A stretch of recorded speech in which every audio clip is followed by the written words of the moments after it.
Cada día me levanto con ganas de No es hablar. bajar a Dios de su estándar de Dios, sino más bien poner a Dios en una posición donde Él entiende.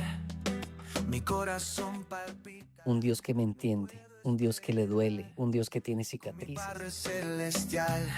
Voy a Hablar confiar con Él, desahogarnos con Él, explicarle a Él lo que pensamos y sacarnos de cualquier error, de cualquier pensamiento que nos lleve a la duda, al miedo, a la incredulidad, para ayudarnos a salir adelante y cambiar nuestra visión y nuestra fe. cada día es una conversación con el que me dio la salvación. Mi vida entera es su canción. Conversaciones, pura bendición. Escucha bien, mi gente. Aquí está la Hola y verdad que bienvenido a nuestro espacio del reto del día. Hoy nuestro formato de conversaciones con un invitado muy especial, Pastor Alejandro García. Así que quédate con nosotros en este mensaje y Dios te siga bendiciendo. Bienvenido. Donde Pastor Alejo me gustaría que pasáramos como al segundo punto de nuestra conversación del día de hoy. Y es un título que me gustaría que nos explicara, Pastor Alejo, que digamos cuando lo hablamos por primera vez fue como impactante para mí, ¿sí? Y es esa expresión que usted usó de un Dios con cicatrices. ¿A qué se refiere a eso? Ok, bueno, en este punto, un Dios con cicatrices porque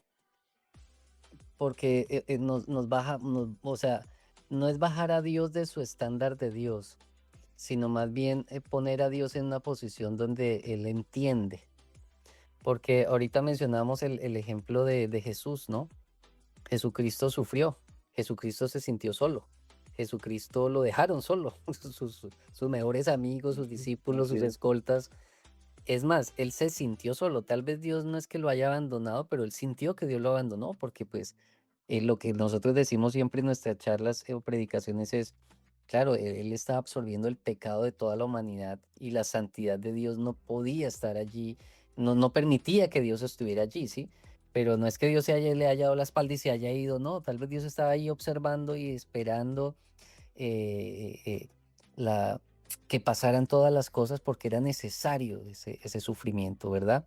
Para el beneficio de la humanidad. Entonces, Jesucristo pasó por todas las cosas, dice en el libro de Hebreos, incluso en el libro de Hebreos, si usted me ayuda, Pastor Oscar, hay un texto donde dice que tenemos un sumo sacerdote, Hebreos 4:15. Dice, no tenemos un sumo sacerdote que no pueda compadecerse de nuestras debilidades, al contrario, Así es. Jesucristo, está hablando de Cristo, dice, es un sacerdote, dice que fue tentado en todo, Y según todo. nuestra semejanza, y él entiende, por eso hablaba de un Dios con cicatrices, porque es un Dios que pasó por heridas, es un Dios que fue vituperado, es un Dios que cuando dice Pablo, no me acuerdo el texto, pero dice que Jesús es la imagen visible del Dios invisible. Es Invisible. decir, Sí. cuando pensemos en nuestro Padre Dios, tenemos que pensar en Jesús, porque Él es el reflejo de Dios, es un Dios que cuando Él resucita le muestra a Tomás las cicatrices de la mano. Dice, Tomás, meta aquí el dedo en la mano para que se dé cuenta. Es un Jesús resucitado que tiene llagas. Es un Jesús resucitado, le dice, meta la mano aquí en el costado y se da cuenta que aquí está la herida de la lanza, porque él sufrió. Hay una escena en la Biblia en San Juan 11. Todos conocemos la historia que uno de sus mejores amigos o cercanos muere, que es Lázaro, y Jesús, Lázaro, sí. y Jesús se acerca allí y dice que él se va para otro lado, creo que a Betania, y Betania creo que era el lado contrario, bueno, no me acuerdo cómo era la geografía allí, pero él se va para el otro lado donde no estaba Lázaro. Y los discípulos, pero ¿por qué Jesús no va para allá si él lo quería tanto? A él le dicen, Jesús, tu discípulo, el que amas, está enfermo, se va a morir, y Jesús no se va para allá. Cuando él llega, sale Marta, y aquí hay algo que me gustaría tocar. Cuando Jesús llega y sale Marta, la conversación con Marta es muy teológica.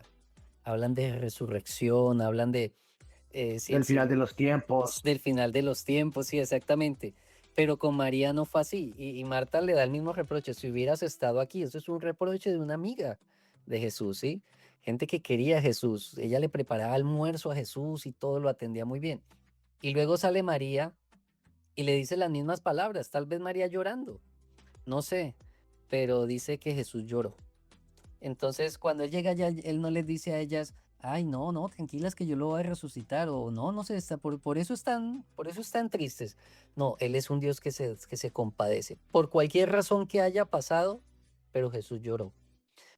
Pudo haber llorado por ver la incredulidad de ellos, de sus amigos, pudo haber llorado por tristeza, pudo haber llorado por cualquiera que sea, pero pero él lloró. Cuando usted llora, no sé usted por qué llora, pero cuando uno llora es porque de verdad algo le afligió mucho, ¿cierto?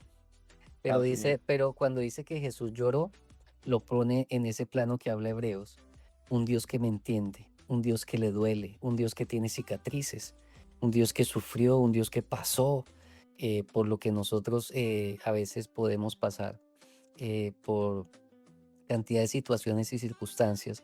Entonces, de eso hablaba, que nosotros podemos acercarnos confiadamente al trono de la gracia porque podemos acercarnos a un Dios que nos entiende.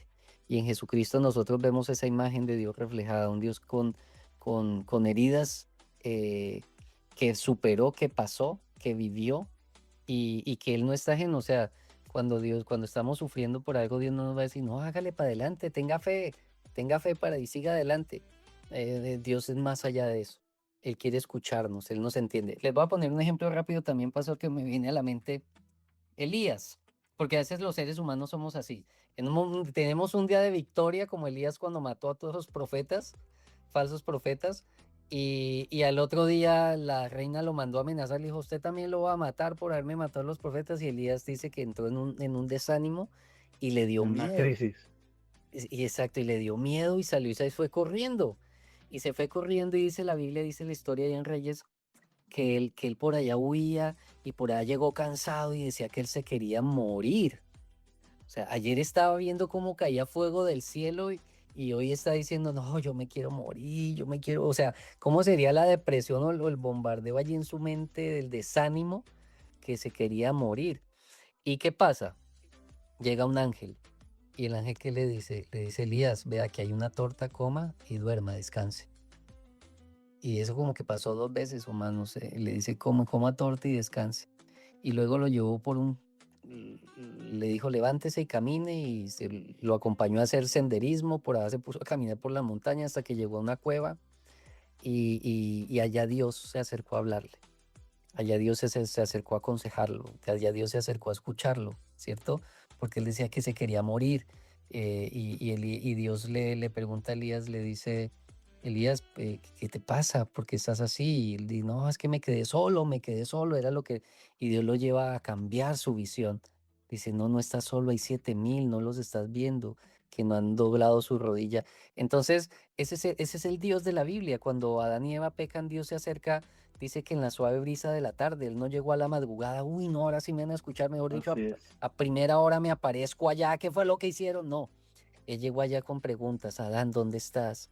Él llega, él se acerca a nosotros con consejos, él se acerca a nosotros para que nosotros podamos hablar con él, desahogarnos con él, explicarle a él lo que pensamos y sacarnos de cualquier error, de cualquier pensamiento que nos lleve a la duda, al miedo, a la incredulidad, para ayudarnos a salir adelante y cambiar nuestra visión y nuestra fe y podamos avanzar del problema o del conflicto. Así es. Así es. Y justamente hace pocos días escuchaba a alguien que estaba compartiendo y tocó algo que me llamó mucho la atención y es acerca de uno de los nombres que recibe el Espíritu Santo, que es el Consolador, ¿no? Amén. El Consolador. Y me llamó la atención porque él decía que una de las cosas que uno necesita de parte de Dios es ser consolado, porque por cómo llegamos nosotros a Dios, Ujú. cargados de problemas, y no solamente los problemas, sino todo el desgaste que trae consigo los problemas. El tema a veces no es el problema solamente, sino el desgaste emocional, mental, físico que produce el problema. El problema a veces no es solamente que yo necesito dinero, sino todo ese desgaste emocional, de estrés, de angustia, de miedo que genera el no tener dinero. Y esos problemas son los que nos traen a Dios. Sí. Y lo lindo es eso, que Él nos recibe, pero Él decía que que necesitábamos esa experiencia con el Dios que consuela, con el consolador y decirle, Señor, consuélame. Porque a veces nosotros, la muerte de un ser querido, por ejemplo, Pastor Alejo, ¿qué Ujú. explicación le podemos dar a eso sin caer en un cliché, sin caer en una frase de cajón? No hay ninguno. Lo único que necesita una persona cuando ha sufrido una pérdida es ser consolado, ¿no? Y Sí, necesitamos esa experiencia con el Dios consolador, ¿no le parece? sí, así es muy importante y es bueno que nosotros, los cristianos, tomemos un poquito de conciencia cuando aconsejemos o acompañemos a alguien que está pasando por un momento de dolor, porque es fácil uno decirle a la persona, no, por ejemplo, fallece un ser querido, uno le dice, no, tranquilo, él ahorita está en un mejor lugar, pero aún así esas palabras no le van a quitar su dolor, Así porque es. tú tienes una pérdida, ¿sí? Sin embargo, como tú decías, sentarse uno al lado de la persona, sentir la empatía, eh, y por lo menos decirle, aquí estoy a tu lado, cuenta conmigo, puede valer mucho más que algún argumento bíblico que nosotros le demos, porque el argumento bíblico puede saciar de pronto algo en la razón, pero en la emoción, en su espíritu todavía no, ¿sí? Entonces, eh, puede uno dejar fluir el Espíritu Santo también a través de uno y esperar el momento preciso para dar el consejo que la persona necesite. Entonces, sí, sentir la empatía, la humildad allí, el acompañamiento, dejar fluir el Espíritu Santo a través de nosotros que trae el consuelo, el alivio, ¿no? Tal vez un abrazo, la presencia de uno, el decir simplemente aquí estoy, puede cambiar muchas cosas y en el momento preciso ya uno da un consejo, o tal vez a veces más que el consejo, una oración, ¿no? Una oración y la compañía, sea cual sea la situación, una crisis en el matrimonio, ¿verdad? Una enfermedad allí.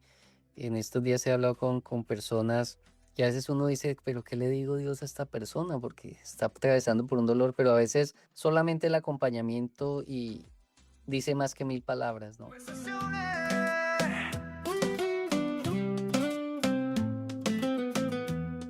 Cada día Bueno, y después de este mensaje nos deja lecciones a nosotros que nos pueden ser muy útiles para aplicar en muchas situaciones, muchas circunstancias de nuestra vida. Así que gracias una vez más por escucharnos. Recuerda dejarnos allí tu like, tu comentario, seguirnos en Spotify, en YouTube Music y en nuestras redes sociales. Dios te siga bendiciendo y hasta la próxima. mi Dios es real, no es religión, es una relación, pura conexión.